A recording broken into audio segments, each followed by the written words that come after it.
పార్వతీపురం మన్యం జిల్లా కురుపం నియోజకవర్గంలో కూటమి అభ్యర్థులు ఎన్నికల ప్రచారం ఘనంగా నిర్వహించారు. ఈ ప్రచారంలో ఎంపీ అభ్యర్థి కొత్తపల్లి గీత పాల్గొన్నారు. ఈ సందర్భంగా ఆమె మాట్లాడుతూ వైసీపీ ప్రభుత్వాన్ని గద్దె దించాలని పిలుపునిచ్చారు. ఈ ఎన్నికల్లో కూటమి విజయం సాధించడం ఖాయమని, ప్రభుత్వాన్ని ఏర్పాటు చేసేది కూటమి అని తెలిపారు.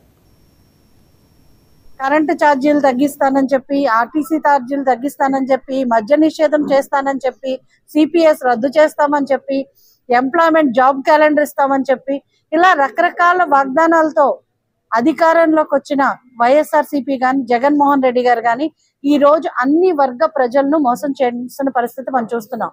ఇన్ఫాక్ట్ చెప్పాలంటే ఒక వర్గం మేము చాలా హ్యాపీగా ఉన్నాము అని చెప్పే పరిస్థితి కనిపించట్లేదు.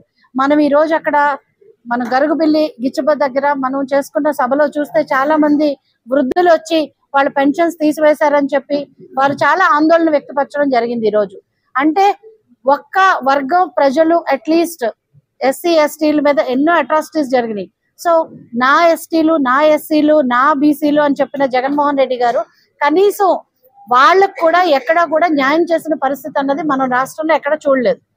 అండ్ 3 రాజధానుల పేరుతో రాష్ట్రాన్ని కంప్లీట్ గా ఈరోజు అసలు తల లేని మొండుల్లాగా, అంటే రాజధాని లేని రాష్ట్రంగా ఈ రోజు రాష్ట్రాన్ని మార్చిన పరిస్థితి మనం చూస్తున్నాం. అలాగే కాకుండా యువత కంప్లీట్ గా ఈ రోజు నిర్వీర్యమైన పరిస్థితి చూస్తున్నాం. వాలంటీర్ వ్యవస్థను తీసుకొచ్చారు. ఈ రోజుల్లో ఇంట్లో డొమెస్టిక్ లేబర్ గా పనిచేస్తున్న వాళ్ళకే 10,000 తక్కువ ఇస్తే ఎవరు పనిచేయట్లేదు.